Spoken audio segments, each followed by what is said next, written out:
यह सिद्धांत यदि राज्य द्वारा बनाई गई कोई विधि किसी व्यक्ति को दैहिक स्वतंत्रता से वंचित करती है तो उसे ऐसी प्रक्रिया विहित करनी चाहिए जो मनमानी, अरिजु या फिर आयुष्यक्ति युक्त न हो। यह किस मुकदमे से संबंधित निर्णय है? ठीक है, हम लोग पॉलिटी के क्वेश्चन को कर रहे हैं। 100 तक प्रश्नों को किया था, 100 से आगे हम लोग आज करेंगे। ठीक है, तो चलिए। गोपाल बनाम मद्रास राज्य का मुकदमा था। केशवानंद भारती केरला का मुकदमा था।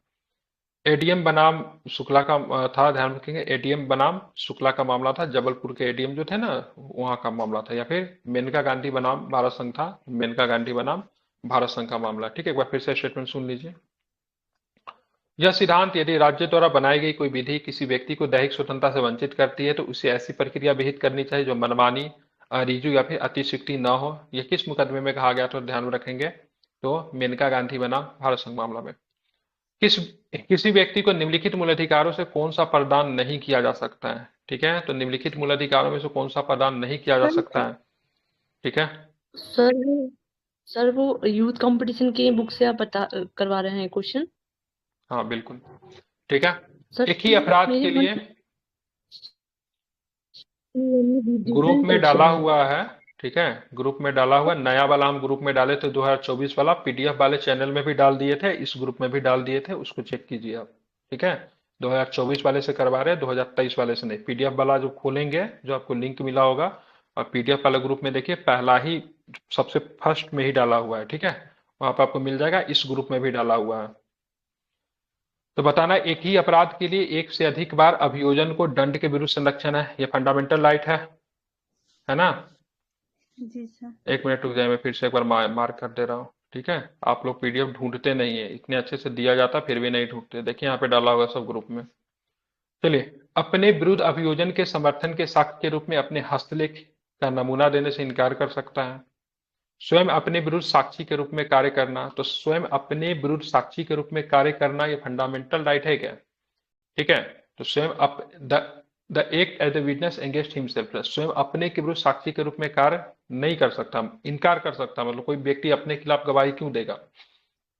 किसी अपराध के लिए दोष सिद्धि नहीं ठहराए जाने का अधिकार जब तक कि उसने ऐसा कोई कार्य करने के समय जो अपराध के रूप में आरोपित है किसी प्रवृत्ति विधि का अतिक्रमण न किया हो। ठीक है, तो सारे इसका आंसर क्या लिया है?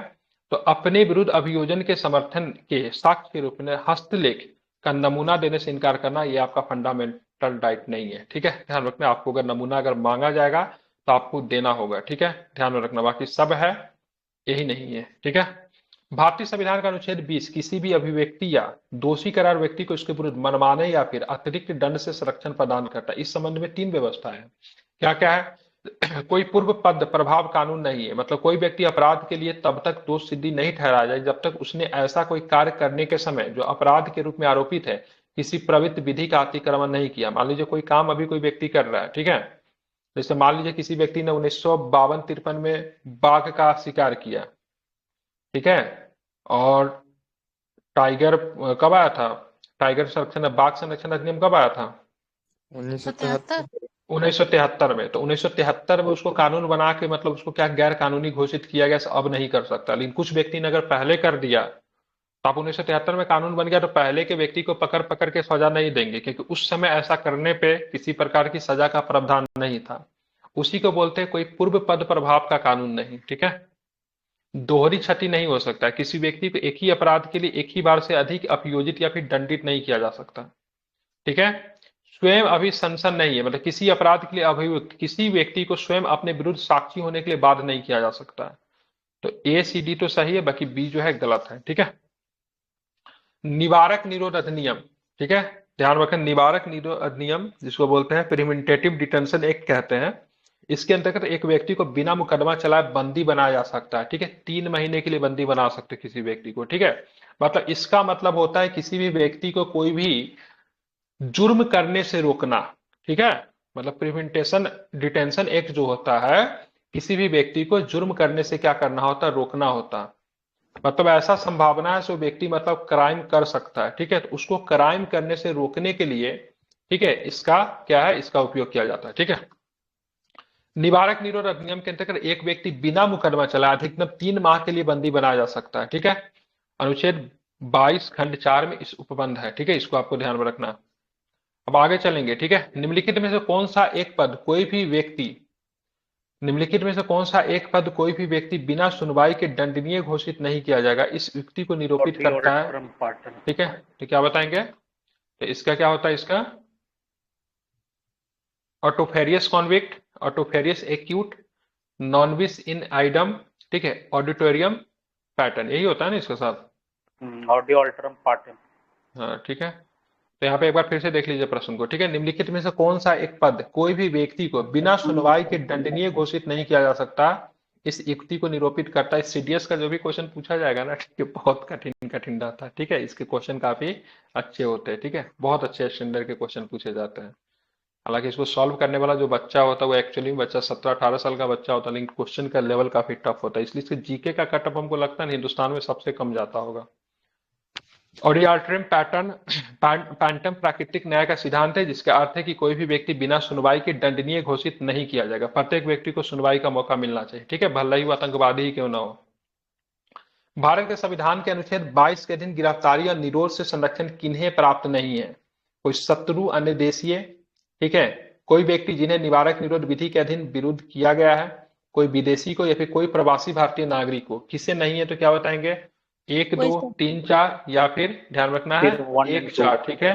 तो 1 और 2 को, ठीक है, मतलब एन इनेमी एलियन, मतलब कोई शत्रु, अन्य देशीय, ठीक है, कोई व्यक्ति जिसे निवारक निरोध विधि के अधीन निरुद्ध किया गया, उसको ध्यान में रखना है। अनुच्छेद 22 के अधीन गिरफ्तारी और निरोध से संरक्षण प्रदान किसे नहीं होगा, तो कोई व्यक्ति जिन्हें निवारक निरोध विधि के अधीन मतलब क्या किया गया, निरुद्ध किया गया, वो नहीं, अनुच्छेद 22 का प्रयोग नहीं कर सकता, ठीक है। मतलब वो नहीं कहेगा भाई साहब हमको क्या बोलते हैं, कौन सा वारंट जारी होता है जिसके बाद उनको छोड़ना पड़ता है, क्या होता है, गिरफ्तार करने के बाद क्या लेना पड़ता है, बेल। बेल, हाँ, तो बेल नहीं मिलता है, ठीक है, ध्यान में रखना है भाई। उनको कानून, उनको गलती करने से रोकना है, किसी को डिटेंशन अगर किया करो, बेल अगर ले ही लेगा तो फिर दिक्कत हो जाएगा ना, तो नहीं मिलता इसमें, ठीक है।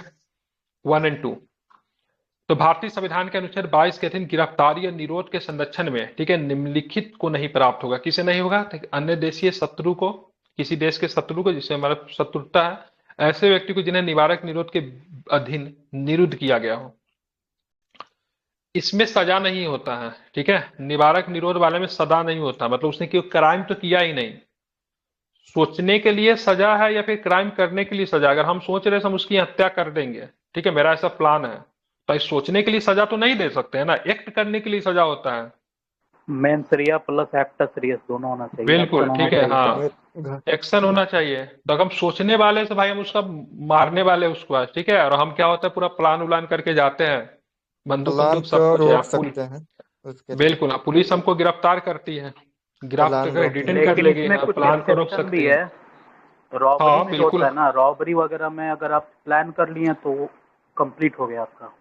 आप अगर एक्शन इसमें नहीं भी भी है, करते, अगर मान लीजिए ना उसमें किस तरह का सामान एंटी पकड़ा नेशनल जाता है, एक्टिविटी है, अगर कोई एंटी ठीक है, नेशनल आपके साथ एक्टिविटी है कौन उसमें। बिल्कुल सामान कौन सा पकड़ा जाता है, ठीक है, दिखा जाता है किस प्रकार का सामान पकड़ा गया, बम किसी के साथ मिल जाए, ठीक है, कुछ ऐसा मिल जाए, तो बहुत तरह तरह की चीजें हैं, ठीक है। भारत में निवारक निरोध के बारे में निम्नलिखित कथनों में से कौन सा कथन सही है। निरुक्त व्यक्ति को भारत के संविधान के अनुच्छेद 22 के खंड 4 और 5 में उल्लेखित अधिकारों के सिवाय कोई अधिकार नहीं है। निरुक्त व्यक्ति को निरोधादेश को इस आधार पर चुनौती देने का अधिकार है कि जब निरोधादेश पारित किया गया था वह उससे पहले से ही जेल में था, ठीक है। निरुद्ध व्यक्ति इस आधार पर जमानत का दावा कर सकता है कि वो मजिस्ट्रेट से किसी आदेश के बिना ही 24 घंटों से अधिक कारागार में रह चुका है, ठीक है। बताना है सही उत्तर कौन सा सही है, ठीक है। तो ध्यान में रखना इसका 1 या 2 है, मैंने बोला ना इसमें जमानत नहीं मिलता, फिर जमानत अगर उसको दे देंगे तो फिर जाके वो तो क्या करेगा, वही काम करेगा, तो फिर इसको निवारक निरोध के तहत गिरफ्तारी लेने से क्या फायदा है, ठीक है। तो इसमें जमानत नहीं मिलता है, ठीक है। तो भारतीय संविधान का अनुच्छेद 22 कुछ दशाओं में गिरफ्तारी या निरोध से संरक्षण से संबंधित है। इस अनुच्छेद के 4-5 के निरुद्ध व्यक्ति मतलब जिसको डिटेन करेंगे पे अधिकार दिए गए। निरुद्ध व्यक्ति को निरोधादेश को इस आधार पर चुनौती देने का अधिकार है कि जब निरोधादेश पारित हुआ था तो वह उससे पहले से ही जेल में था, ठीक है, ध्यान में रखना है, समझ गए। यूएपी एक्ट में बेल लेना नामुमकिन नहीं होता, बिल्कुल नहीं होता, ठीक है। निम्नलिखित में से भारत के संविधान के कौन से अनुच्छेद मौलिक अधिकारों के अनुच्छेद 14 तथा 19 में, ठीक है, उल्लेखित प्रावधानों के अपवाद हैं। तो 14 और 19 में उल्लेखित जो प्रावधानों के अपवाद कौन है, जो कि राइट टू इक्वलिटी की बात करता है, ठीक है। तो ये मौलिक अधिकारों का कौन सा अनुच्छेद है, ठीक है, 31A 31C। तो पहला ही ऑप्शन है 31A और 31C। ये तो काफी महत्वपूर्ण आर्टिकल है 31A और 31C, ठीक है, इसको जरा हम लोग समझते हैं। तो संविधान के अनुच्छेद 31A और 31C अनुच्छेद 14 और 19 के प्रावधानों को कुछ प्रतिबंधित करती है, क्योंकि 44वें संविधान संशोधन द्वारा कब जोड़ा गया था, तो 1978 में जोड़ा गया था, ठीक है। इस संपत्ति के अधिकार से संबंधित है, संपत्ति से ही संबंधित है ना 31 वाला, हाँ ठीक है, इस संपत्ति से संबंधित है, इसको 1978 में जोड़ा गया था, ठीक है। यह मुद्दा कि भारतीय दंड संहिता की धारा 377 भारत के संविधान के अनुच्छेद 21, 14, 15 का उल्लंघन करती है, निम्नलिखित में से किस वाद में वर्णित किया गया था, ठीक है। तो कौन था 377, किसमें है, ठीक है। तो ध्यान रखना है, तो इसे नाज फाउंडेशन बनाम दिल्ली राष्ट्रीय राजधानी, गवर्नमेंट बिल्कुल। भारतीय दंड संहिता की धारा 377 भारत के संविधान के अनुच्छेद 21, 14, 15 का उल्लंघन करती है। यह निर्णय नाज फाउंडेशन दिल्ली, ठीक है, राष्ट्रीय राजधानी क्षेत्र बाद में दिया गया था। ये 377 किससे संबंधित है, होमोसेक्सुअलिटी से है ना ये, सेम सेक्स, हाँ, होमोसेक्सुअलिटी जिसको कहते हैं, ठीक है। तो निम्नलिखित में से कौन सा एक भारत के संविधान द्वारा प्रत्याभूत नहीं है, ठीक है, मतलब which of the following is not guaranteed by the Indian constitution, ठीक है। तो देश में सर्वत्र आवाज संरक्षण की स्वतंत्रता है, शांतिपूर्वक निरायुध सम्मेलन की स्वतंत्रता है, देश में कहीं भी संपत्ति के स्वामित्व, अर्जन और व्ययन की स्वतंत्रता, और साथ में बोले तो ध्यान में रखना ये भी है, लेकिन कोई व्यापार और वृत्ति करने की स्वतंत्रता है क्या, सॉरी ये नहीं है, ये भी है। देश में कहीं भी संपत्ति के स्वामित्व, अर्जन और व्ययन की नहीं, ये नहीं है, ठीक है। देश में सर्वत्र आबाद संचरण की स्वतंत्रता है, शांतिपूर्वक निरायुध मतलब बिना हथियार के, ठीक है, ध्यान में रखना है। सम्मेलन की स्वतंत्रता है, कोई व्यापार या वृत्ति करने की स्वतंत्रता भारतीय संविधान के अनुच्छेद 19 के द्वारा प्रत्याभूत मूल अधिकार है।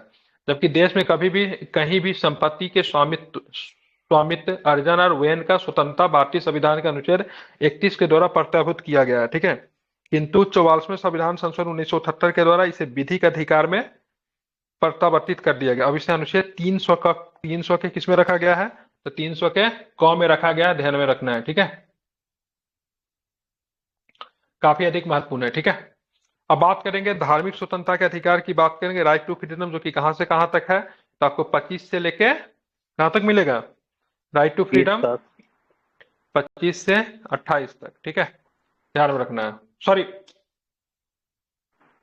30 तक होगा, ठीक तो है, ठीक नहीं 29-30 में तो वो है ना, क्या बोलते उसको, 25 से 28 है, 29-30 में क्या है यार, सांस्कृतिक कॉन्स्टिट्यूशन अधिकार है ना, कल्चरल राइट, 21 है माइनॉरिटीज। हाँ। जी सर। भारत के संविधान के अधीन अंतःकरण की स्वतंत्रता किसके अधीन है, लोक व्यवस्था, सदाचार और स्वास्थ्य के अधीन है। कोई विधि जो सामाजिक कल्याण तथा सुधार की व्यवस्था करती हो, सामाजिक स्वरूप वाले हिंदू धार्मिक संस्थाओं का सभी हिंदुओं के लिए खोला जाना है, फिर मानहानि या फिर अपराध का उद्दीपन है, ठीक है। क्या सही है इसका आंसर, तो भारत में के अधीन अंतःकरण की स्वतंत्रता किसके अधीन है, ठीक है। तो बताइए क्या होगा इसका आंसर, तो इसका की बात करेंगे तो इसका 1, 2, 3 सारे सही, लोक व्यवस्था, सदाचार और स्वास्थ्य। कोई विधि जो सामाजिक कल्याण तथा सुधार की व्यवस्था करती है उसके भी अधीन है। सार्वजनिक स्वरूप वाले हिंदू धार्मिक संस्थानों का सभी हिंदुओं के लिए खोला जाना है, ठीक है, ये नहीं। अब बोलोगे इसको अर्थ समझाइए, तो लोक व्यवस्था, सदाचार और स्वास्थ्य के अधीन है, ठीक है। लोक व्यवस्था, अगर आप कोई भी धार्मिक एक्टिविटी कर रहे हो तो आपको लोक व्यवस्था पब्लिक ऑर्डर मेंटेन करना पड़ेगा, इसीलिए देखिएगा कभी कभी जो नमाज वगैरह जो पढ़ा जाता है सड़क वगैरह पे, अब किसी भी प्रकार का कुछ भी होता है तो उसको पुलिस मतलब वो कहती है नहीं करने के लिए, ठीक है। और चाहे जो भी क्या हो, तो कोई भी धार्मिक कार्य करे, जैसे दुर्गा पूजा में विसर्जन वगैरह करने जा रहे हो तो आपको परमिशन लेना पड़ता है पुलिस से, ठीक है। ये व्यवस्था भी देखी जाती है। आप बोलोगे स्वास्थ्य के अधीन क्या है, तो देखिएगा बोला जाता है रात के 12 बजे के बाद या फिर 10 बजे के बाद माइक वगैरह, स्पीकर वगैरह ये सब बजाना नहीं होगा, ठीक है। देखिएगा पूजा वगैरह होते रहता है तो रात में बंद कर देते हैं, ठीक है। तो धार्मिक राइट्स है, लेकिन कुछ मतलब क्या है, किसी मतलब कुछ कंडीशंस है उसके हिसाब से है। जो विधि जो सामाजिक कल्याण सुधार की व्यवस्था विधि के अधीन है, मतलब देखिए ऐसे जगह पे कोई धार्मिक एक्टिविटी नहीं हो सकता है जहां पे दो तरह के गुट के बीच में किसी भी तरह का माहौल खराब होने की संभावना हो।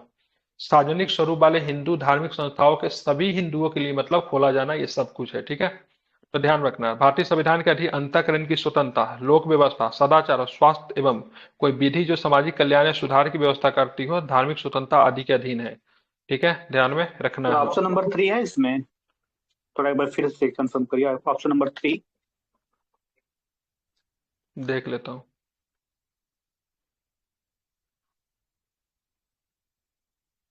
हाँ, थ्री भी है। सार्वजनिक स्वरूप वाले हिंदू धार्मिक संस्थाओं का सभी हिंदुओं के लिए खोला जाना, ठीक तो है। Opening Hindu religious institution for a public character of all Hindu, मतलब किसी भी हिंदू को आप जाने से मंदिर में मना नहीं कर सकते, आर्टिकल 15 का उल्लंघन हो जाएगा ना फिर। मतलब डैट मीन्स सर आप, ये इसीलिए तो विवाद हुआ था दलितों आर्टिकल को। 25 जो सर जो बेयर एक्ट है सर, आर्टिकल 25 जो हम्म बेयर एक्ट है, प्रॉपर जो इंडियन कॉन्स्टिट्यूशन है, हम्म उसमें सारा रीजनेबल रिस्ट्रिक्शन दिया हुआ है सर कि किस किस चीज के लिए हम इस फ्रीडम को रिस्ट्रिक्ट कर रहे हैं। तो मुझे हम्म सीरियल नंबर 3 में थोड़ा डाउट लग रहा है सर, तो थोड़ा सा उसी को। नहीं, इसमें तो डाउट कैसे हो सकता है। मान लीजिए जब किसी भी व्यक्ति को आप मंदिर में जाने से आप रोक रहे हो, ठीक है, मान लीजिए कोई दलित व्यक्ति है, उसको मंदिर में जाने से आप रोक रहे हो, आर्टिकल 15 का उल्लंघन नहीं होगा। हिंदुओं की धार्मिक संस्था उनके सभी वर्गों के लिए खोलने का उपबंध है। ऐसा नहीं से बाल चलो ये कास्ट के लोग जाएंगे, इस कास्ट के लिए जाएंगे, ठीक है, ऐसा नहीं है। अगर वह सबरीमाला हिंदू मंदिर है, का मामला था। ठीक है, बिल्कुल, अगर वह हिंदू है तो आप उसको मंदिर में जाने से नहीं रोक सकते। हाँ, अगर मुस्लिम है तो आप उसको रोक सकते हो, चलो ठीक है, वो उस सबरीमाला धर्म का मंदिर नहीं का है, ही लेकिन था। तो सबरीमाला मंदिर पे भी तो विवाद हुआ था ना, उसमें महिलाओं को जाने की हम्म। अनुमति नहीं थी, तो सुप्रीम कोर्ट ने बोला था ना भाई महिलाओं को जाने के लिए भी खोलना चाहिए। मंदिर को लेकर आंदोलन जो था दक्षिण भारत में भी शुरू हुआ था, वहां पर भी मतलब दलितों को मंदिर में जाने के लिए अनुमति नहीं था। तो संवैधानिक के प्रावधानों का उल्लंघन तो करती है ना।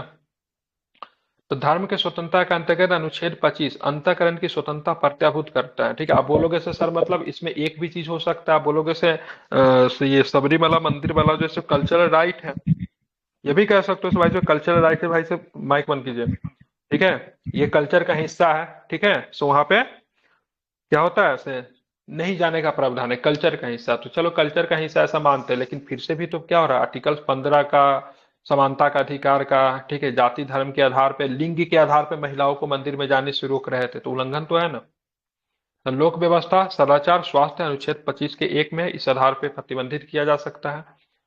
सामाजिक कल्याण या सुधार के लिए उपबंध की बात करें 25(2) है, ख में है, ठीक है। हिंदुओं की धार्मिक संस्था उनके सभी वर्गों के लिए खोलने के उपबंध है।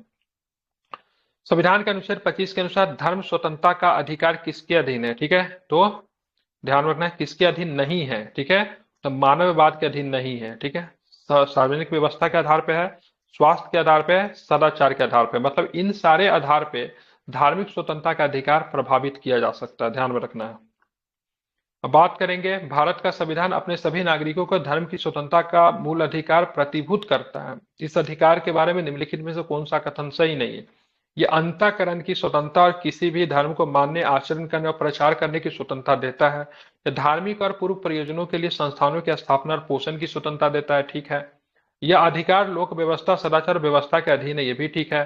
राज्य कोई भी ऐसा कानून नहीं बना सकते जो नागरिकों को इस अधिकार का निराकरण करे, ठीक है, ध्यान में रखना है, ठीक है, मतलब एब्रोगेट करे, तो राज्य ऐसा कोई भी कानून नहीं बना सकता, ठीक है। कहां से कहां तक है, तो 25 से लेके 28 तक है।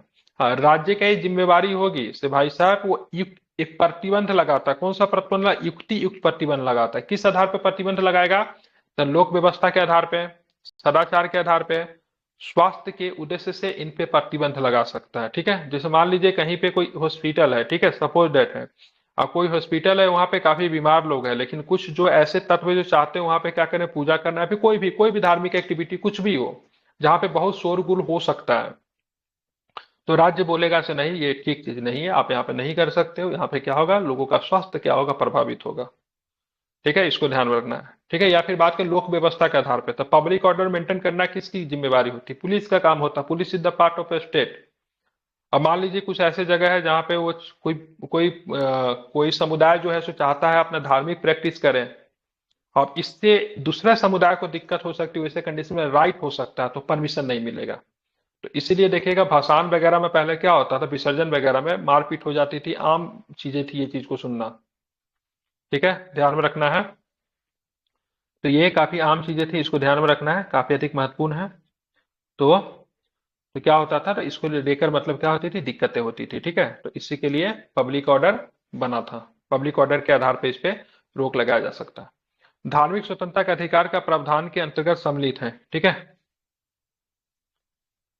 पीडीएफ ग्रुप में मैंने अभी फिर से मार्क कर दिया है, उसको 152 नंबर है, आप उसमें ढूंढिए आप कौन से सोर्स से पढ़ रहे हो, उसको मतलब मुझे नहीं है। हम जो पीडीएफ को ग्रुप में यहाँ पे मार्क कर दिए वहां पे देखिए, बाकी आप कौन से सोर्स पे यहाँ पे देखिए 5 फाइल लिखा हुआ है यहाँ पे नीचे 3 को डॉट दिखा हुआ है, पहला मैसेज यही है।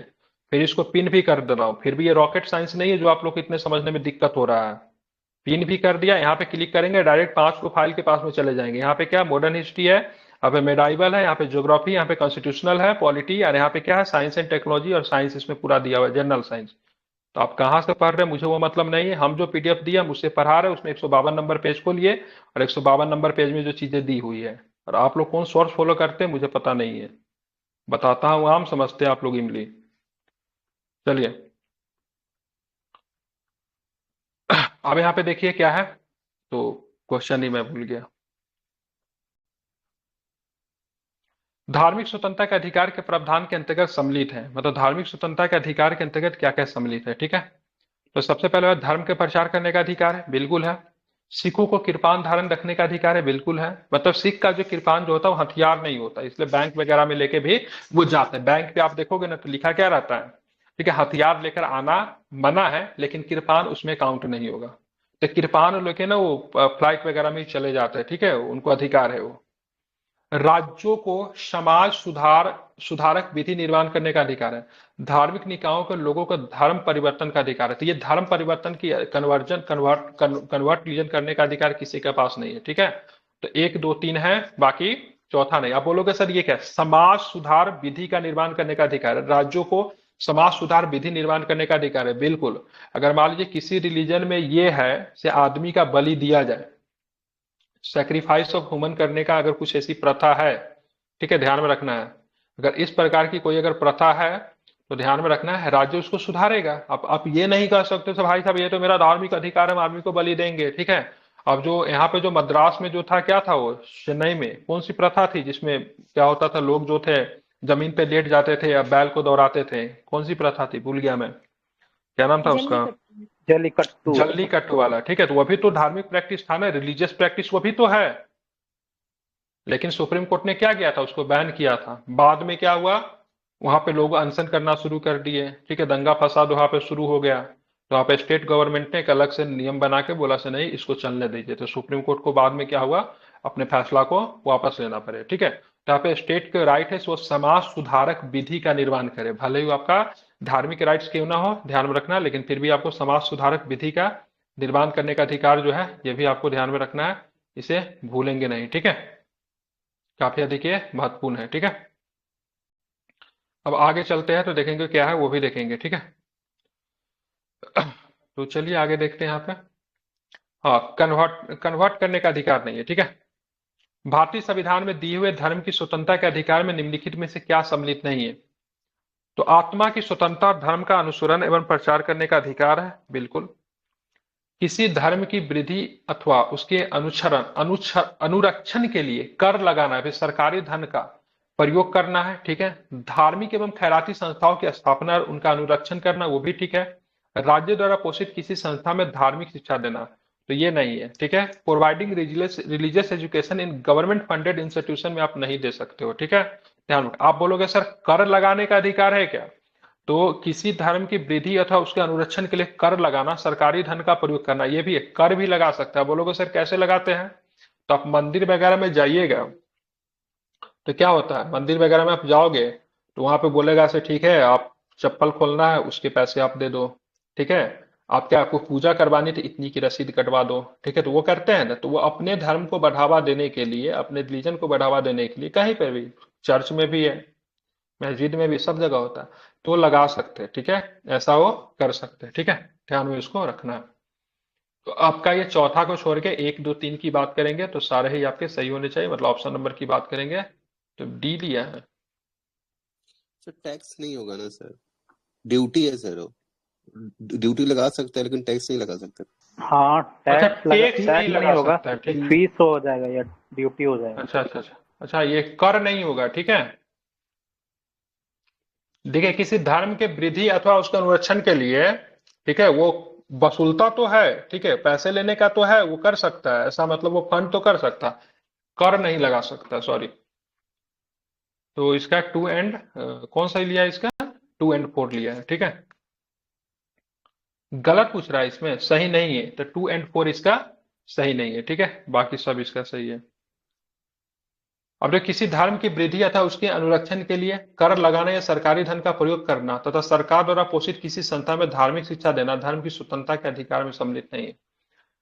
भारतीय संविधान के अनुच्छेद 25 में प्रयुक्त हिंदू शब्द किससे? तो हिंदू में आपको ध्यान में रखना है, बुद्धिस्ट आएंगे, जैन आएंगे, सिख आएंगे और सनातनी आएंगे, ठीक है।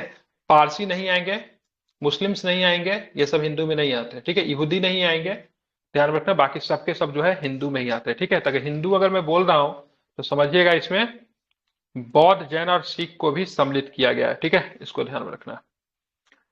तो हिंदुओं के प्रति निर्देश का अर्थ लगाया जाएगा कि उसके अंतर्गत सिख, जैन और बौद्ध धर्म मानने वाले व्यक्तियों के प्रति निर्देश है, ठीक है।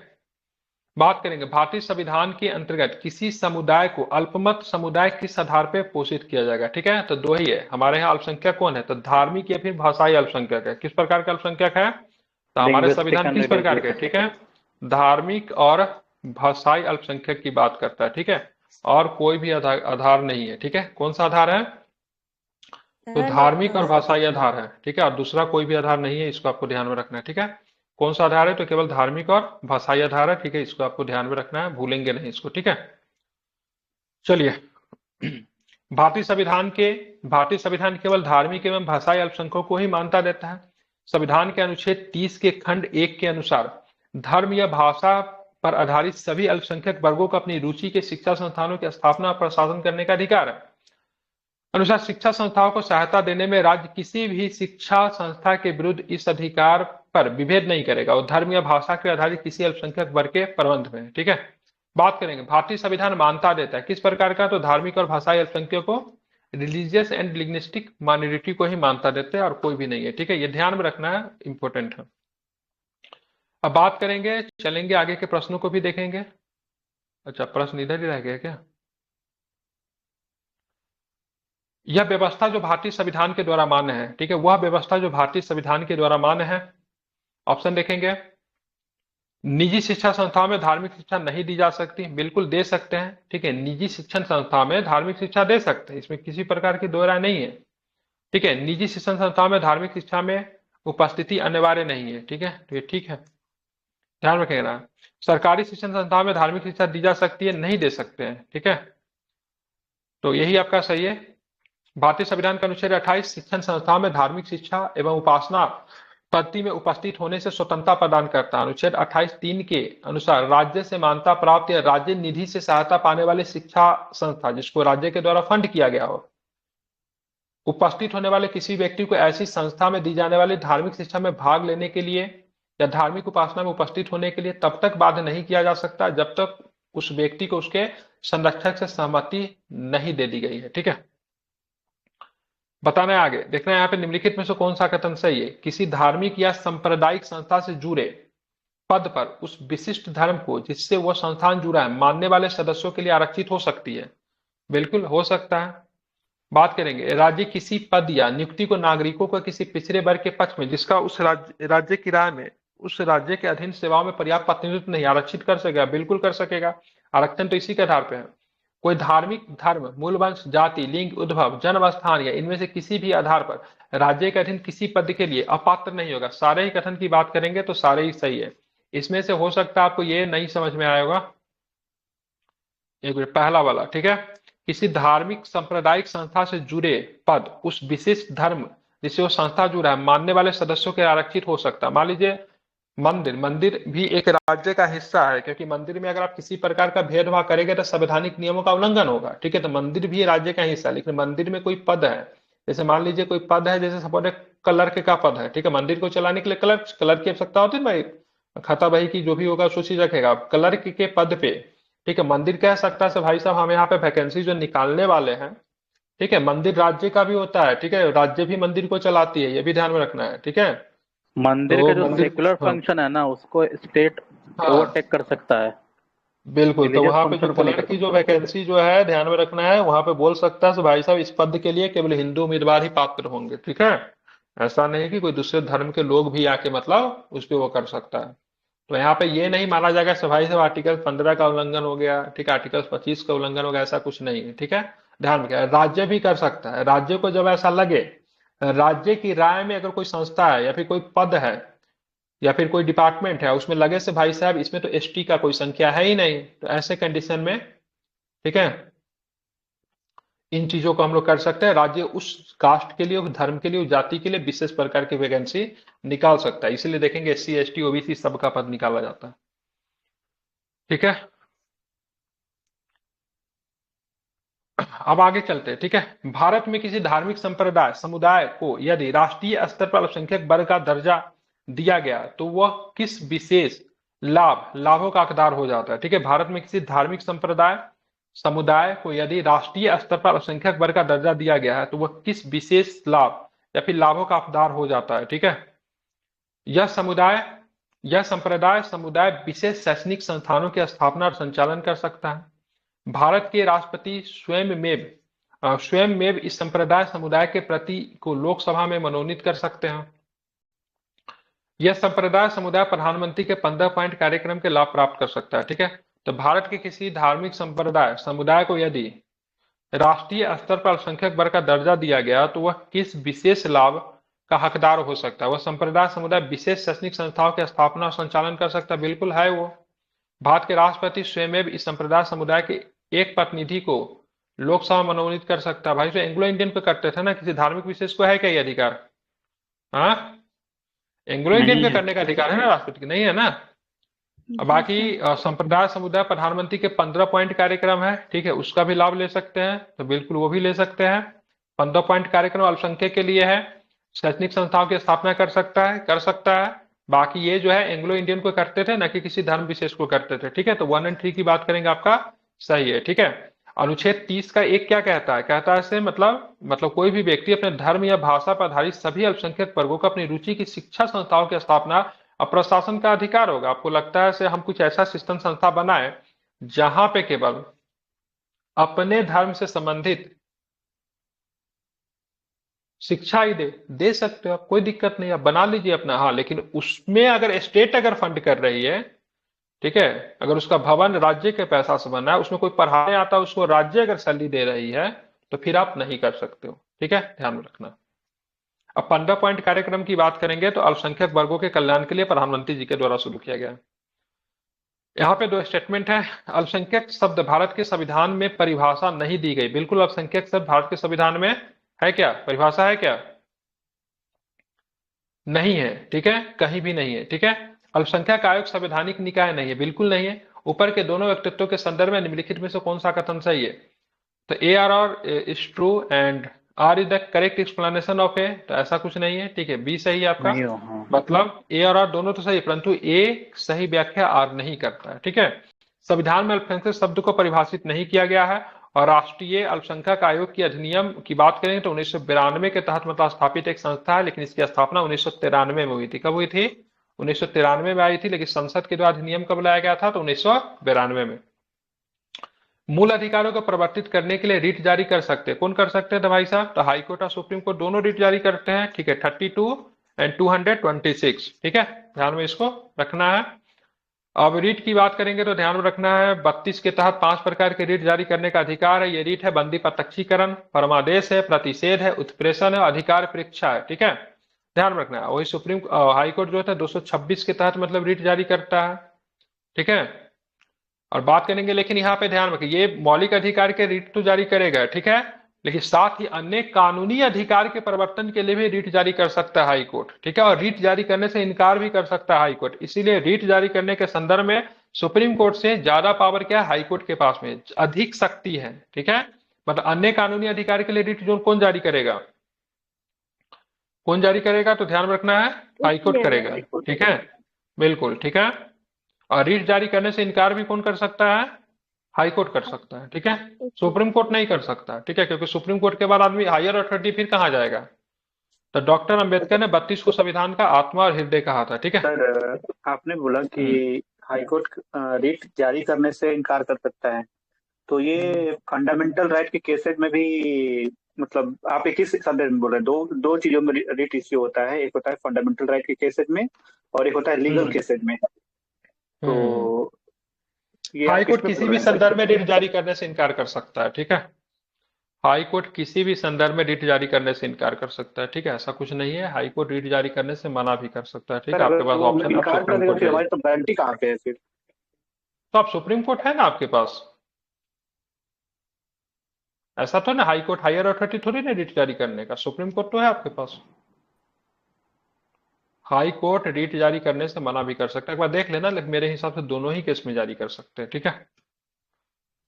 सर निम- 32 में फंडामेंटल राइट में आ जाता है, लेकिन 226 फंडामेंटल राइट में नहीं हाँ, आता है ना। इसीलिए इमरजेंसी में हाँ ये वाला बिल्कुल। पावर रहता है, और इमरजेंसी में 32 हाँ वाला पावर जो खत्म हो जाता है, इसीलिए ज्यादा बिल्कुल। हाँ इसमें पावर है। 32 इसलिए हाई इमरजेंसी कोर्ट में मना वर्किंग कर नहीं होता सकता है, है। लेकिन ये नहीं कर सकता है। हाँ, नहीं कर सकता। हाँ 226 आपका फंडामेंटल राइट भी नहीं है, ये भी ध्यान में रखना है। 32 फंडामेंटल राइट है, 226 आपका फंडामेंटल राइट नहीं है। बताना है आपको। फंडामेंटल राइट को रेमेडीज के रूप में बचा लेना, वो हमारा फंडामेंटल राइट है। ये किसी कोर्ट को नहीं देता है सर। आप उसकी थोड़ा लैंग्वेज पढ़ेंगे सर ना, तो उसमें आपको थोड़ा एक बार देख लीजिए कभी आप। मैं भी कंफ्यूज हो सकता हम्म हूँ sir, I am not doubting anything. Hmm. मुझे थोड़ा सा ये जो आपने बोला ना सर कि हाई कोर्ट मना कर सकता है, थोड़ा सा नया लगा। तो ये थोड़ा सा मुझे डाउट हो रहा था सर एक्चुअली, बस कि ये मना किस केस में कर सकता है, like in high court fundamental right case भी मना कर सकता है, जैसे मेरा ही मतलब फंडामेंटल नहीं, राइट मैं खंडन हो सीधे गया। प्रश्न ये दिया रहा था से हाई कोर्ट रीट जारी करने से मना कर सकता। अब रीट में दोनों ही रीट आएगा, आप देखिए वहां देख, पे। बात ये है ना, बात ये है कि चूंकि वो हम्म फंडामेंटल राइट नहीं है, तो वो मैटर ऑफ राइट नहीं है। ठीक है, सुप्रीम कोर्ट वाला मैटर ऑफ राइट है, और हाई कोर्ट वाला सिंपली एक मतलब आपको दे दिया कॉन्स्टिट्यूशन, विंडो दे दिया, तो वो रिजेक्ट कर सकता है। और मेरा यूजुअली कहने का इस मतलब इस सिंपल हिसाब से रीजन ये बोला भी गया है। इसको। मान लीजिए कोई अगर हायर अथॉरिटी है और उसका काम अगर ये करना है, तो आखिरी वो आदमी तो उसी के पास जाएगा। हायर अथॉरिटी किसी भी चीज को करने से मना नहीं कर सकती। अब संविधान को एक्सप्लेन करना है, संविधान को एक्सप्लेन करने के लिए सुप्रीम कोर्ट मना नहीं कर सकता है, वो हाथ खड़ा नहीं कर सकता, नहीं मुझे नहीं पता है, ठीक है। तो भाई अगर तुम अगर नहीं करोगे तो कौन करेगा। बाकी जो नीचे का अथॉरिटी है, ठीक है। हाँ हाई कोर्ट भी कभी कभी अंतिम प्राधिकार नहीं होता है, सुप्रीम कोर्ट ही अंतिम प्राधिकार होता है, चाहे संविधान का एक्सप्लेनेशन हो या फिर रीट के संदर्भ में, ठीक है। तो इसको देखिएगा, मेरे हिसाब से सीधे जो होता है रीट जारी करने से हाई ठीक कोर्ट है सर, इनकार कर देखते हैं, हाँ, सकता है। देख के फिर आपको आप बात करेंगे उस बारे में। हाँ बताइएगा, ठीक है, ठीक सर। देखिएगा। इसको देख लीजिएगा, निम्नलिखित में से कौन रीट नहीं है, तो ठीक है ये जो क्या सेवरेबिलिटी। बोलते हैं सेवरेबिलिटी की बात करेंगे तो ये नहीं है, ठीक है। उत्प्रेषण जिसको सर्सिस्योरी कहते हैं, और ये सबके सब कौन सा वर्ड है, ये सब सब ये सारे के सारे वर्ड जो आप देख रहे हो किस ठीक प्रकार है का सर, वर्ड है, ये सारी मतलब किस भाषा का वर्ड है। लैटिन भाषा का वर्ड है, ठीक है। लैटिन भाषा का वर्ड है, ठीक है, ध्यान में रखना। सर अब एक आते हैं और उसमें संविधान। ऐड करना चाहेंगे, वो जो 32 और 26 कीजिए। 226 वाला है ना सर, उसमें है ना कि हम्म सुप्रीम कोर्ट ना कस्टोडियन भी होता है फंडामेंटल राइट्स का। तो वो बिल्कुल राइट वो रीट है, इशू करने से कस्टोडियन तो मना है। नहीं, लेकिन वो रीट इशू करने से मना नहीं कर सकता, लेकिन हाई कोर्ट नहीं है इसलिए वो मना कर सकता है। बिल्कुल कर सकता है, 100% कर सकता है। हाई कोर्ट के पास रीट जारी करने का सीमित क्षेत्राधिकार है। अब कोई पटना हाई कोर्ट की बात करेंगे, झारखंड के लोगों के लिए हाँ, थोड़ी ना रीट जारी कर सकता है। उसका टेरिटोरियल बहुत लिमिट जुरिस्डिक्शन कम अधिकार है है। उसका, सुप्रीम कोर्ट के बिल्कुल इसमें, लेकिन एरिया जो है ना, एरिया ज्यादा है उसका इस बिल्कुल, हिसाब ठीक से। है। चलिए देख लेना। मेरे डाउट यहाँ पे हुआ से भाई साहब विधिक अधिकार के लिए कर सकता है, फिर फंडामेंटल राइट के लिए भी मना कर सकता है। मेरे हिसाब से रीट लिखा हुआ है तो डेट मीन्स पूरा ही होना चाहिए, ठीक है। क्योंकि मैंने कहीं पे इस तरह का प्रश्न नहीं देखा है ऐसे हाई कोर्ट किस प्रकार के रीट को जारी करने से मना कर सकता है, ठीक है। विधिक होगा या फिर मतलब फंडामेंटल होगा। मैंने पास यही पढ़ा से हाई कोर्ट रीट जारी करने से इनकार कर सकता है, वहां पे ये चीज मेंशन नहीं था, फंडामेंटल होगा या फिर विधिक होगा। एक बार देख लीजिएगा आप लोग, अगर ऐसा कुछ है तो मुझे भी बताइएगा, मैंने तो नहीं पढ़ा। भारतीय संविधान के अनुच्छेद 32 के विषय में निम्नलिखित में से कौन सा कथन सत्य नहीं है। वह उच्चतम न्यायालय और उच्च न्यायालय को मूल अधिकारों के परिवर्तन के लिए रिट जारी करने की शक्ति देता था। भाई उच्चतम न्यायालय को तो देता है, उच्च न्यायालय के लिए तो 32 तो नहीं देता है ना। 226। तो ये तो यही तो गलत हो गया, ठीक है। क्या आंसर लिया इसका, पहला ही गलत है, ठीक है। ध्यान रखिएगा, यह भारतीय संविधान के भाग 3 में है, ठीक है, इसलिए स्वयं का एक मूल अधिकार है, ठीक है। डॉक्टर अम्बेडकर इसे संविधान की आत्मा कहते हैं। जहां किसी मूल अधिकार का उल्लंघन नहीं हुआ वहां व्यक्ति को अनुच्छेद 32 के अधीन परिवाद करने का अधिकार भी नहीं है। बिल्कुल ठीक है। मतलब इसी कंडीशन में आप 32 का प्रयोग कर सकते हो जब आपका मूल अधिकार का उल्लंघन हुआ है, किसी अन्य संदर्भ में नहीं। ठीक है। पर भारतीय संविधान के किस अनुच्छेद के अंतर्गत कोई उच्च न्यायालय मौलिक अधिकार की रक्षा के लिए रिट जारी कर सकता है? तो क्या बताएंगे? 226। बताना निम्नलिखित में से कौन सा कथन सही है? भारत में संविधान 32 के अधीन संवैधानिक उपचार केवल मूल अधिकारों के मामले में उपलब्ध है, उन अधिकारों के मामले में नहीं जो संविधान के कुछ अन्य उपबंधों में अनुगमित होते हैं। ठीक है, फिर से पढ़िए इसको। भारत में अनुच्छेद 32 के अधीन संवैधानिक उपचार केवल मूल अधिकारों के मामले में उपलब्ध है। बिल्कुल। 32 का कब प्रयोग करेंगे? केवल मूल अधिकार के मामले में प्रयोग करेंगे, उन अधिकारों के मामले में नहीं है जो संविधान के कुछ अन्य उपबंधों में अनुगमित होते हैं। ठीक है, बिल्कुल ठीक है, ये किसी प्रकार का कोई दिक्कत नहीं है। उच्चतम न्यायालय और उच्च न्यायालय दोनों केवल मूल अधिकारों के परिवर्तन के प्रयोजन में बंदी प्रत्यक्षीकरण, परमादेश, ठीक है, प्रतिषेध, उत्प्रेषण अधिकार पर इच्छा रिट जारी कर सकते नहीं। ये तो उच्चतम न्यायालय तो कर सकते थे, उच्च न्यायालय के पास कुछ विशेषाधिकार भी है। ठीक है, तो ये दोनों नहीं होगा, ध्यान रखना। केवल उच्चतम न्यायालय के संदर्भ में होगा। उच्च न्यायालय तो विधिक अधिकार के संबंध में भी रिट जारी कर सकता है। ठीक है, आई होप कहीं आपका डाउट जो है सो इसमें क्लियर हो जाए, मे भी कहीं ऐसा प्रश्न बना हो। संविधान के अनुच्छेद 32 को डॉक्टर अम्बेडकर ने इसकी आत्मा कहा। ठीक है, अनुच्छेद 32 मौलिक अधिकारों का अतिक्रमण के विरुद्ध प्रभावी उपचार का प्रावधान करता है। ठीक है, दोनों ही है, एक दूसरे को एक्सप्लेन भी करता है, इसलिए पहला कथन क्या है? सही है। बताना है निम्नलिखित में से कौन से मामले में उच्चतम न्यायालय और उच्चतम न्यायालय की अधिकारिता में आते हैं? निम्नलिखित में से कौन से मामले उच्च न्यायालय और उच्चतम न्यायालय की अधिकारिता में आते हैं? केंद्र और राज्यों के बीच में विवाद, ठीक है, राज्यों के परस्पर विवाद, मूल अधिकारों के परिवर्तन, या फिर संविधान के उल्लंघन में संरक्षण। क्या हो जाएगा? तो मूल अधिकारों का प्रवर्तन सही है। ठीक है, बिल्कुल। मौलिक अधिकारों का संरक्षक उच्चतम न्यायालय होता है। अनुच्छेद 13 के अनुसार संविधान मूल अधिकारों के कार्यपालिका एवं विधानमंडल दोनों की कार्यवाही के विरुद्ध प्रत्याभूत करता है। ठीक है, मतलब आर्टिकल 13 क्या कहता है? मतलब फंडामेंटल राइट के विरुद्ध बनाए गए विधि का अल्पीकरण होगा, फिर शून्यकरण होगा। ठीक है, विधि कौन बनाएगी? तो भाई विधि तो कौन बनाएगी? तो विधि आपका विधानमंडल बनाएगी। ठीक है, लेकिन आपके राइट्स को अतिक्रमण कौन कर सकता है? तो आपके राइट्स को अतिक्रमण कौन कर सकता है? कार्यपालिका भी कर सकती है। कार्यपालिका कर सकती है, कार्यपालिका का हिस्सा अधिकारी हो गए, पुलिस हो गए, तो दोनों के खिलाफ मतलब 13 क्या करता है? आपको संरक्षण कर देता है। कार्यपालिका अथवा विधानमंडल कोई कार्य जो इन अधिकारों को छीन करेगा तो न्यायालय को यह शक्ति है कि उसे शून्य घोषित करे। अनुच्छेद 32 और 226 के अंतर्गत उच्चतम एवं उच्च न्यायालयों को रीट निकालने की शक्ति प्रदान की गई है।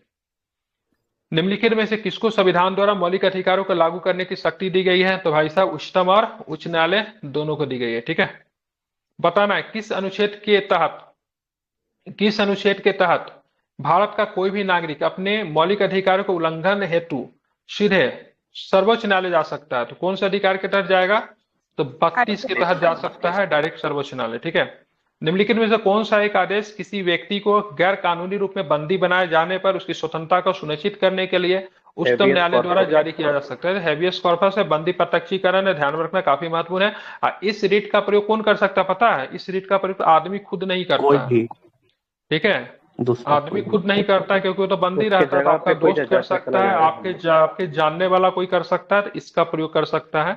अब मान लीजिए कोई आदमी आप जिसको जानते हैं, जिसको कई दिनों से नहीं उसका लापता है, आपको लग रहा है से प्रशासन ने उसको बंद करके रखा है या फिर कुछ ऐसा है तो गैर कानूनी है, तो आप जानने वाले हो उसको, तो इस रीट का प्रयोग कर सकते हैं। बंदी प्रत्यक्षीकरण का शाब्दिक अर्थ होता है, हो सकता है ना? क्या? हाँ, प्राइवेट पब्लिक दोनों कर। हाँ बिल्कुल, ये दोनों के विरुद्ध जारी हो सकता है। बिल्कुल, दोनों के खिलाफ हो सकता है। ठीक है, शरीर को प्रस्तुत किया जाए। शरीर को किस प्रकार से प्रस्तुत किया? सशरीर प्रस्तुत किया जाए। यह उस व्यक्ति के संबंध में न्यायालय द्वारा जारी आदेश है जिसे दूसरे द्वारा हिरासत में रखा गया, उसे न्यायालय के सामने प्रस्तुत किया जाए।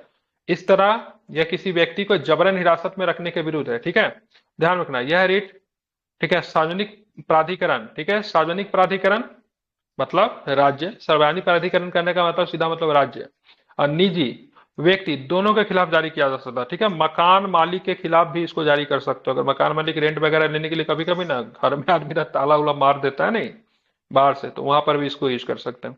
इसे जारी करने का अधिकार उच्चतम न्यायालय अनुच्छेद 32 एवं उच्च न्यायालय 226 दोनों के। इस प्रकार किसी भारतीय नागरिक द्वारा व्यक्तिगत स्वतंत्रता मुख्य रूप से बंदी प्रत्यक्षी के माध्यम से क्या होता है? सुनिश्चित होता है।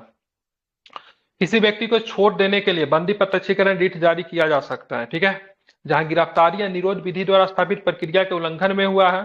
बिल्कुल ठीक है, आप ध्यान में रखिएगा। मान लीजिए किसी व्यक्ति ने कोई क्राइम किया, ठीक है, तो भाई उसको गिरफ्तार करेंगे, जाहिर सी बात है। अब उस कंडीशन वो नहीं बोलेगा सर हमको जेल में क्यों रखा, ये तो मेरा बंदी प्रत्यक्षीकरण का प्रयोग हो रहा है, ठीक है, मेरा 32 का उल्लंघन है। नहीं, अगर उसका गिरफ्तारी अगर सही है, सही तरीके से अगर उस व्यक्ति को गिरफ्तार किया गया तो सही है, नहीं तो ऐसे जेल में रहने वाले जितना आदमी जो है ना, सब आर्टिकल 32 के तहत बंदी प्रत्यक्षीकरण का प्रयोग करेगा। हाजिर करना होता है ना, वो नहीं हाँ करता। बिल्कुल ठीक है, बिल्कुल ठीक है। तो जेल में रहने वाला कोई व्यक्ति बंदी प्रत्यक्षीकरण का प्रयोग नहीं कर सकता।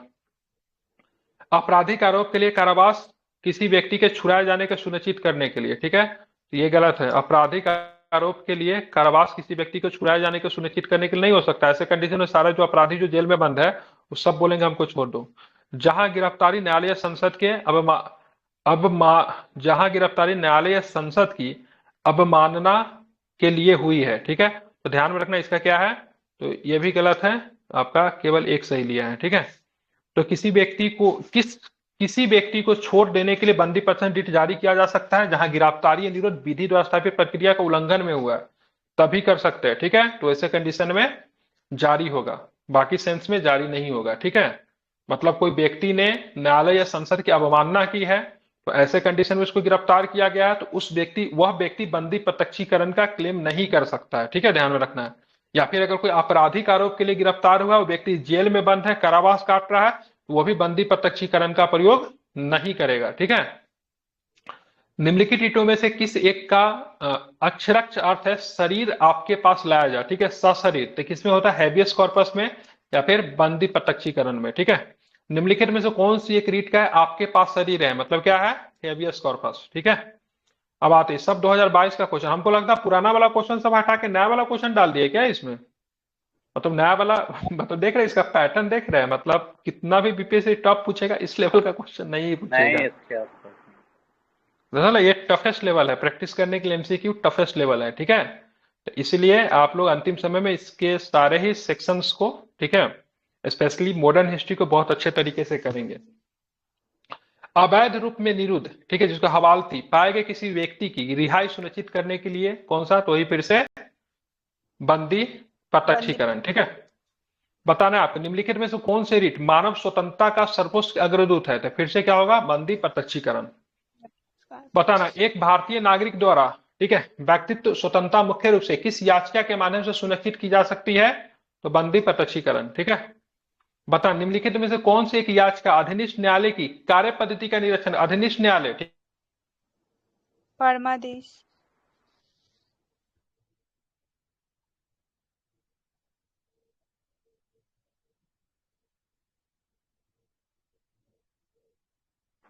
आवाज नहीं आ रही है,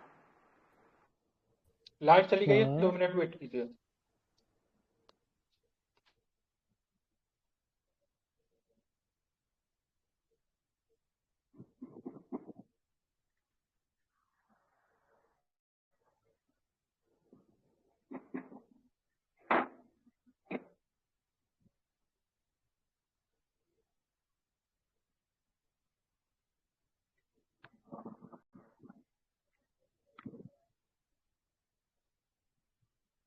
आवाज आ रही है? जी सर आ रही है। लाइट कट गई थी, ठीक है। तो निम्न में से कौन सी एक याचिका अधिनिष्ठ न्यायालय की कार्य पद्धति का निरीक्षण करती है, तो उसका मतलब क्या, उत्प्रेषण है, ठीक है, सेटोरियो जिसको कहते हैं। अब किस प्रकार से काम करती है, क्योंकि इसमें दो मिलता जुलता रीट आता है इसलिए गलती होती है। तो चलिए इसको देखते जा रहा हम लोग, ठीक है। माइक बंद कीजिए, ठीक है। तो उत्प्रेषण रीट अधिनिष्ठ न्यायालयों की कार्य पद्धति का परीक्षण करती है। उत्प्रेषण रीट केवल वरिष्ठ न्यायालय द्वारा जारी की जा सकती है। उत्प्रेषण में कनिष्ठ न्यायालय मतलब नीचे के न्यायालय या फिर अधिकरण के आदेशों के विरुद्ध निर्देश होता है। जब कोई निचली अदालत या सरकारी अधिकारी बिना अधिकार के कोई कार्य करता है तो उच्चतम न्यायालय या उच्च न्यायालय, ठीक है, उनके समक्ष विचाराधीन मामले को उत्प्रेषण रीट के द्वारा ऊपर की अदालत या अधिकारी को हस्तांतरित कर देता है, ठीक है। किसी न्यायालय अथवा न्यायाधिकरण के आदेश को रद्द करने के लिए उत्प्रेषण रीट जारी किया जा सकता है, ठीक है। उत्प्रेषण को पोस्टमार्टम भी कहते हैं, ध्यान में रखना, बहुत इंपॉर्टेंट है, पूछ सकता है, क्योंकि यह किसी अधीनस्थ न्यायालय द्वारा पारित आदेश के वैधानिकता की जांच करता है। उत्प्रेषण रीट तब जारी किया जाता है जब कार्यवाही समाप्त हो जाती है, ठीक है। अर्थात ये रीट कार्यवाही की समाप्ति के बाद सक्रिय होती है। एगो होता है पहले होता है कार्यवाही को रोकने के लिए, ठीक है। एक होता है कार्यवाही को, जैसे मान लीजिए सपोज पटना हाईकोर्ट, ठीक है, पटना हाईकोर्ट ने एक फैसला सुना दिया, ठीक है, समझ लीजिए कुछ ऐसे फैसला को सुना दिया, लेकिन वो फैसला संवैधानिक नियमों के अधीन नहीं है। तो ये लोग जो था उन्हें क्या किया, सुप्रीम कोर्ट में अपील किया, सुप्रीम कोर्ट में। और सुप्रीम कोर्ट ने क्या किया, इसके फैसला को क्या किया, सुप्रीम कोर्ट ने जांच किया। तो उत्प्रेषण के अधीन सुप्रीम कोर्ट इसके फैसला को जांच करेगा। इन्होंने जो फैसला दिया था उस फैसला को क्या कर देगा, रद्द दे देगा। तो उत्प्रेषण कब होगा, जब एक्शन हो गया रहेगा तब, ठीक है। जब एक्शन हो गया, निचली अदालत ने फैसला सुना दिया, या फिर डिस्ट्रिक्ट कोर्ट के लिए हाई कोर्ट भी जारी कर सकता है, तब जाके इस रीट का प्रयोग किया जाएगा, ठीक है। और आपने जो फैसला जो सुनाया उसका हम जांच करेंगे, ठीक है। अगर मुझे सही नहीं लगा तो हम उसको रद्द करेंगे, ठीक है। इसलिए इसको क्या बोलते हैं, इसको पोस्टमार्टम बोलते हैं, ठीक है। ध्यान में रखना है, उत्प्रेषण कब होगा, जब फैसला आ चुका है तब। वरिष्ठ न्यायालय द्वारा उत्प्रेषण रीट निम्नलिखित में से किसे जारी करते हैं, तो ध्यान में रखना है किसे जारी करते हैं, तो अपने नीचे के अदालतों को, ठीक है। किसी विशेष बाद में आगे की कार्यवाही रोकने हेतु अवर न्यायालयों को नहीं, ठीक है। किसी बाद में कार्यवाहियों के अभिलेख पुनर्विलोकन हेतु अंतरण करने के लिए अवर न्यायालय को, किसी विशेष पद को धारण करने के लिए अधिकार करने हेतु किसी अधिकारी को, या फिर किसी निरुद्ध रखे गए व्यक्ति को 24 घंटे के अंदर न्यायालय के समक्ष प्रस्तुत करने के लिए सार्वजनिक प्राधिकारी को। क्या सही लग रहा है, ठीक है। उत्प्रेषण कब जारी किया जाएगा, पहला सही है, दूसरा सही है, दूसरा सर, या फिर तीसरा सही है, क्या होगा, ठीक है, दूसरा, ठीक है। गलत है, किसी बाद में कार्यवाहियों के, हाँ, किसी बाद में कार्यवाहियों के अभिलेख पुनर्विलोकन हेतु अंतन करने के लिए अवर न्यायालय को, ठीक है। In an inferior court to transfer the record of proceeding in case of review, ठीक है। मतलब क्या होगा, जो अवर न्यायालय जो होगा, जैसे हाई कोर्ट सुप्रीम कोर्ट के पास भेज सकता है, ठीक है। मतलब क्या, रिव्यू करने के लिए हमने जो फैसला दिया है, या फिर जो इंफीरियर कोर्ट जो है, ऊपर का जो कोर्ट होगा उसके फैसले को जांच करेगा। ऊपरी न्यायालय द्वारा अधीनस्थ न्यायालयों को उत्प्रेषण रीट जारी किया जाता है। कब किया जाता है, तो एक अधीनस्थ न्यायालय को वह निरीक्षण हेतु एक मामले विशेष की कार्यवाही का अभिलेख उन्हें हस्तांतरित कर दे, ठीक है। या फिर एक अधीनस्थ न्यायालय को, ठीक है, कि वह किसी मामले के अग्रतर कार्यवाही रोक दे, ठीक है। कार्यवाही रोकने के लिए नहीं होता, कार्यवाही रोकने के वाला आगे बढ़ेंगे, ठीक है। मतलब जो ऊपर का न्यायालय जो होता है, बड़ा न्यायालय, वो दो तरह का रीट जारी करती है। एक तो जब फैसला सुना दिया तो उस फैसला को रिव्यू करेंगे, और एक फैसला चल रहा है, ठीक है, मतलब सुनाया जा सकता है, जब प्रोसीडिंग हो रहा है, ठीक है, कार्रवाई चल रहा है, तो उसको रोकने के लिए भी मतलब क्या होता है, ऊपर के न्यायालय क्या करती है, रीट जारी करती है, जो कि आगे है। किसी न्यायालय द्वारा न्यायाधिकरण के आदेश के रद्द करने के लिए निम्नलिखित में से कौन सा रीट जारी किया जाता है, तो अगर मान लीजिए कोई न्यायालय अथवा न्यायाधिकरण के आदेश को रद्द करने के लिए कौन सा करेंगे, तो उत्प्रेषण को जारी करेंगे, ठीक है, ध्यान में रखना है। अब देखिए, निम्नलिखित में से संवैधानिक उपचार में किसे पोस्टमार्टम कहते हैं, तो क्या बताएंगे, तो उत्प्रेषण को क्या बोलते हैं, पोस्टमार्टम बोलते हैं, ठीक है।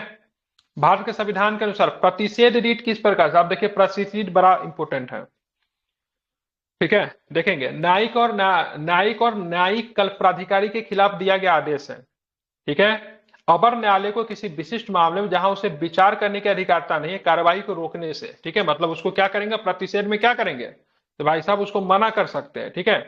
किसी व्यक्ति को किसी सार्वजनिक पद पर जिसके लिए वह हकदार नहीं धारण करने से, ठीक है, तो क्या हो जाएगा, तो पहला और दूसरा आपका सही है। न्यायिक और न्यायिक कल्प प्राधिकारी के खिलाफ दिया गया आदेश है, मतलब ध्यान में रखिएगा, क्वासी जुडिशियल अथॉरिटी भी है और जुडिशियल भी है, दोनों है। तो अगर पूछे जाएगा से ये जो है, अगर प्रतिषेध जो है, इसको हम लोग इंग्लिश में प्रोहिबिशन की बात करेंगे, तो जुडिशियल के लिए भी है और क्वासी जुडिशियल के लिए, दोनों के लिए जारी होता है, ठीक है, ध्यान में रखना है, काफी इंपॉर्टेंट है, ठीक है। और ये अवर न्यायालय को किसी विशिष्ट मामले में जहां उसे विचार करने की अधिकार है, कार्रवाई को रोकने के लिए, मान लीजिए कोई प्रोसीडिंग चल रहा है लेकिन उनके अधिकार क्षेत्र में नहीं है, लेकिन फिर भी वो चल रहा है, तो ऐसे कंडीशन में जो ऊंचा का न्यायालय जो होगा उसको क्या करे, रोक देगा, तो बोलेगा भाई साहब ये ठीक नहीं है, मत करो, ये आपके अधिकार क्षेत्र से बाहर नहीं है, अधिकार क्षेत्र के बाहर, ये मुझे ट्रांसफर करो, ठीक है। और उधर जो था ये किसके लिए, उत्प्रेषण किसके लिए थे, अगर फैसला दे दिया, ठीक है, तो उस फैसला को रद्द करने के लिए, ठीक है, ध्यान में रखना है। तो देखा, इस रीट के द्वारा अधीनस्थ न्यायालयों को उनकी अधिकारिता की सीमा में रहने के लिए बाध्य किया जाता है। यह न्यायिक प्राधिकार के खिलाफ दिया गया आदेश है। ठीक है, प्रतिषेध रीट तब जारी किया जब कार्यवाही चल रही हो, अर्थात कार्यवाही चालू करने के दौरान जारी की जाती है, कार्यवाही को रोका जा सके। ठीक है, इसलिए इसको जारी करते हैं। प्रतिषेध रीट वरिष्ठ न्यायालय द्वारा जारी किया जाता है, ध्यान रखें, वरिष्ठ न्यायालय द्वारा। तो वरिष्ठ न्यायालय कौन जारी करेगी? तो सुप्रीम कोर्ट हाई कोर्ट के लिए जारी कर सकती है। हाई कोर्ट की बात करेंगे तो अधीनस्थ न्यायालय के लिए जारी हो सकता है, डिस्ट्रिक्ट कोर्ट के लिए जारी हो सकता है। किसी अवर न्यायालय अधिकरण को अपने अधिकारिता से अधिक होने या नैसर्गिक न्याय के नियमों के विरुद्ध कार्य करने के लिए जारी करते हैं। ऑप्शन ए सही है। निम्न में से कौन सा रीट न्यायालय की कार्यवाही लंबित होने की दशा में लागू की जाती है? ठीक है, तो क्या बोलते हैं? प्रतिषेध। ठीक है, ध्यान में क्या होता है? प्रतिषेध होता है। चलिए आगे चलेंगे तो आगे कौन सा प्रश्न है वो देखेंगे। ठीक है, एक ऐसी याचिका जो न्यायपालिका द्वारा जारी की जाती है तथा जिसमें कार्यपालिका से कहा जाता है कि वह कार्य करे जो उसे प्रदत्त शक्तियों के अंतर्गत करना चाहिए, तथा वह रीट को क्या कहते हैं? ठीक है, हेबियस कॉर्पस, मैंडेमस, प्रोहिबिशन या फिर कोरांटो, क्या बोलेंगे उसको? तो इसको बोलते हैं मैंडेमस। ठीक है, मैंडेमस बोलेंगे। जिसको परमादेश बोलते हैं। ठीक है, परमादेश शाब्दिक अर्थ होता है हम आज्ञा देते हैं, अर्थात यह किसी व्यक्ति या निकाय को उस स्थिति में कर्तव्य पालन करने का आदेश देता है जब इन व्यक्तियों या निकायों द्वारा ऐसा कार्य करने से मना कर दिया गया हो जो करने के लिए उपबंधित हो, या निजी व्यक्ति अथवा निजी निकायों के विरुद्ध मतलब जारी नहीं किया जा सकता। ठीक है, तो मैंडेमस की बात करेंगे तो ध्यान रखें, निजी व्यक्ति और निजी निकाय के द्वारा जारी नहीं किया जा सकता। मान लीजिए किसी टाटा के ऑफिस में, ठीक है, तो टाटा में अभी रतन टाटा जी का निधन हो गया। अब सरकार क्यों इंटरफेयर करेगी? से भाई साहब टाटा को कौन संभालेगा? कोई भी संभाल सकता है, लेकिन एक एसडीएम के पद पे कोई वीडियो तो काम नहीं कर सकता है। ठीक है, अगर एसडीएम के पद पे कोई वीडियो अगर काम कर रहा है तो उसके लिए परमानेंट जारी हो सकता है। ठीक है, तो आपके अधिकार क्षेत्र में नहीं है, आप इसको छोड़ दीजिए, फिर आप किस अधिकार से इस कार्य को कर रहे हैं। जब सर्वोच्च न्यायालय किसी व्यक्ति अथवा संस्था को उसके दायित्व को निर्वहन हेतु लेख जारी करता है तो उसे क्या बोलते हैं? तो उसे ध्यान में रखेंगे, उसको परमादेश बोलते हैं। ठीक है, निम्न में से किस रीट के अधीन किसी व्यक्ति को ऐसे काम करने से रोकते हैं जिसके लिए वो विधि के अनुसार सक्षम नहीं है? तो क्या होता है? तो ध्यान में रखना, उसको क्या बोलते हैं? अधिकार परीक्षा। ठीक है, तो निम्न में से किस रीट के अधीन किसी व्यक्ति को ऐसे काम करने से रोका जाता है जिसके लिए वो विधि के अनुसार सक्षम नहीं है? तो उनको बोलते हैं अधिकार परीक्षा। ठीक है, मतलब अधिकार परीक्षा रीट के द्वारा न्यायालय किसी व्यक्ति से सार्वजनिक पद विशेष पर कार्य कर रहा है, पूछ सकता है कि किस अधिकार से सार्वजनिक पद पर कार्य कर रहा है। यदि उसके उस सार्वजनिक पद पर कार्य करने का औचित्य सिद्ध ना हो तो उस पद पर कार्य करने से रोका जा सकता है। ठीक है, ध्यान में रखना। निम्नलिखित में से किस रीट का शाब्दिक अर्थ होता है? दावा की वैधता की जांच करना। तो क्या होता है? तो क्या बोलते हैं उसको? हम लोग बोलते हैं क्या बोलते हैं उसको? अधिकार परीक्षा। ठीक है, तब किस दावा से आप उस पर काम कर रहे हैं। ठीक है, अब आते हैं आगे के प्रश्न को देखेंगे। भारत का सर्वोच्च न्यायालय एक समादेश जारी करके घोषणा करता है कि प्रतिवादी जिस पद पर है वह उसका अधिकारी नहीं था अथवा वह उस विशेषाधिकार का अधिकारी नहीं था जिसका वो प्रयोग कर रहा है। तो क्या होता है? तो ये आपका फिर से अधिकार परीक्षा में। ठीक है, अब आगे चलेंगे। न्यायालय निम्न में से किस रीट के द्वारा किसी व्यक्ति को वह पद धारण करने से रोकता है जिसके लिए वो अधिकारी नहीं है? तो क्या हो जाएगा? अधिकार परीक्षा। ठीक है, अब आते हैं, बताना है निम्नलिखित में से कौन सी अधिकार परीक्षा का आदेश जारी करने की आवश्यक शर्त नहीं है? तो पद का सार्वजनिक पद होना चाहिए, बिल्कुल। पद का सार्वजनिक पद होना चाहिए, बिल्कुल। कोई प्राइवेट के लिए तो आप जारी नहीं कर सकते हो। पद का सृजन कानून द्वारा अथवा स्वयं संविधान के द्वारा होना चाहिए। पद चिन्हित रूप से मूल पद नहीं होना चाहिए।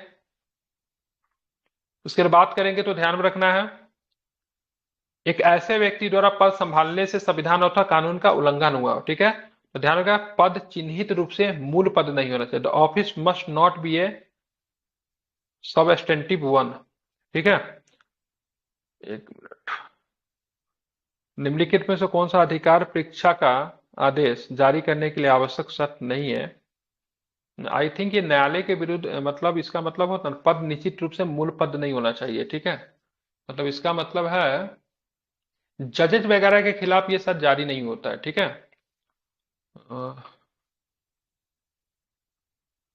लाइन मुझे समझ में नहीं आ रहा है। आई थिंक जजेज वगैरह के लिए तो ये जारी नहीं होता, ये तो मुझे पता है। मतलब कुछ ऐसे पद होते हैं जिनके खिलाफ ये जारी नहीं किया जा सकता है। ठीक है, मैं भी आगे के सोल्यूशन में दिया हूं। अनुच्छेद 32 के अधीन उच्चतम न्यायालय ने किस आधार पर राहत के लिए मना कर सकता है? ठीक है, अनुच्छेद 32 के अधीन उच्चतम न्यायालय किस आधार पर राहत के लिए मना कर सकता है? व्यथित व्यक्ति एक अन्य दूसरे न्यायालय से उपचार पा सकता है, कि विवादित तथ्यों की जांच की जानी चाहिए, मूल अधिकार का उल्लंघन नहीं हुआ है। ठीक है, अगर मूल अधिकार का उल्लंघन नहीं हुआ तो आर्टिकल 32 का प्रयोग आप कर ही नहीं सकते हो। ठीक है, ध्यान में रखना है। आर्टिकल 32 का प्रयोग तभी करोगे जब आपका मूल अधिकार का उल्लंघन हुआ है। निम्नलिखित में से कौन सी स्वतंत्रता भारत के संविधान में मूल अधिकारियों के रूप में विशेष रूप से उल्लेखित नहीं है, किंतु बाद में उच्चतम न्यायालय के द्वारा रूप में मान्य ठहराई गई? तो उजीविका, व्यापार और कारोबार का अधिकार, देश के किसी भाग में निवास करने की स्वतंत्रता का अधिकार, संगम और संघ बनाने का, और बात करेंगे प्रेस की स्वतंत्रता। प्रेस की स्वतंत्रता को 19 के क में शामिल किया गया, ध्यान में इसको रखना है। तो यहाँ पे कुछ है, इसको बाद में शामिल किया गया। तो भारत के संविधान में मूल अधिकारियों की तरफ 19 के क के अंतर्गत 6 अधिकार आपको दिए गए हैं, जो इस प्रकार से इसी में 6 अधिकार में ही आपको वाक एवं अभिव्यक्ति की स्वतंत्रता का अधिकार जो है उसी में आपको ये भी आपको देखने को मिलता है। ठीक है, तो वाक एवं अभिव्यक्ति की स्वतंत्रता का अधिकार 19 के क के ए के अधिकार बहुत व्यापक है। इसके अंतर्गत प्रेस की स्वतंत्रता, फोन टैपिंग के विरुद्ध अधिकार, मतलब कोई आपका फोन रिकॉर्डिंग नहीं कर सकता, ये सभी समय समय पर सर्वोच्च न्यायालय द्वारा मान्य ठहराई गई है। बंदी प्रत्यक्षीकरण का क्या होगा बताइए? To have the body. परमादेश, वी कमांड। प्रतिषेध का मतलब क्या होता है? To be certified. अधिकार परीक्षा की बात करेंगे बाय वाट ऑथोरिटी। ठीक है, तो सब ये गलत है ना, ये प्रतिषेध में क्या होगा? हम मना करते हैं, सर्क्युलरी होगा ना। ठीक है, हाँ बिल्कुल वो गलत है। ठीक है, हाँ बिल्कुल, इसमें क्या हो जाएगा? तो उत्प्रेषण में क्या होता है? टू बी इन्फॉर्म होता है। ठीक है, क्या होगा उसमें? To be inform. ठीक है, प्रतिषेध में क्या होता है? प्रतिषेध में रीट ऑफ प्रोविजन है, अधीनस्थ न्यायालय को लेख देते हैं। चलिए मिलान कीजिए इसमें। बंदी प्रत्यक्षीकरण किस में जाएगा? हमें शरीर चाहिए। परमादेश में हम आदेश देते हैं। प्रतिषेध में क्या होगा? अधीनस्थ न्यायालय को लेख देते हैं। उत्प्रेषण में क्या होगा? पुण्यता सूचित करे, सही लगा रहा हूं ना? और किस अधिकार से क्या होगा? ये क्विट वारंट हो परमादेश। ठीक है, अधिकार परीक्षा। सी आंसर है। ठीक है, गलती लगा दिया लगता है। बताए बंदी प्रत्यक्षीकरण किधर जाएगा? तो किधर है? इसमें परमादेश, परमादेश में आदेश देते हैं। हमें आदेश देता है। ठीक है, प्रतिषेध में, प्रतिषेध किस में जाएगा? Writ subordinate courts. Be full, fully inform, या फिर किस अधिकार से, किस अधिकार से किस में आएगा? और यहाँ पे रीट टू सर्वनेट कोर्ट के लिए क्या जारी करते हैं? ठीक है, अब बिल्कुल अधिकार परीक्षा कहाँ इसमें दिया? अधिकार परीक्षा, अधिकार परीक्षा तो इसमें होता है ना, क्या बोलते हैं? हाँ, सर्क्युलरी होगा ना। वारंट अधिकार परीक्षा होगा। ठीक है, ई का हो जाएगा लास्ट वाला 5। नहीं वो तो वारंटो होगा ना, को ठीक तो है, by which authority. C answer है। ठीक है, ए का 4 लगाए हैं। ठीक है, ए का 4 ठीक है, उसका बी का 3, बी का 3 ठीक है, सी का 5, सी का 5। प्रतिषेध में क्या होता है? अधीनस्थ न्यायालय को लेख लिखते हैं। ठीक है, इसमें क्वारंटो में क्या होगा? ई में क्या हो जाएगा? ई का क्या है इसमें? ई का 2। ठीक है, किस अधिकार से? ठीक है, इसमें थोड़ा सा ये ना डाउट होता है, इसको एक बार ध्यान में रखना। दोनों एक जैसा मिलता जुलता है ना, तो गलती हो जाती कभी कभी। ठीक है, और ये समाप्त हो गया। अब हम लोग राज्य का नीति निर्देशक तत्व जो है करेंगे। ठीक है, चलिए अभी तो चल मिलते रहा हैं है, मतलब 10 बजे से। रेगुलर ठीक चल है, रहा है ये वाला सर पॉलिटी।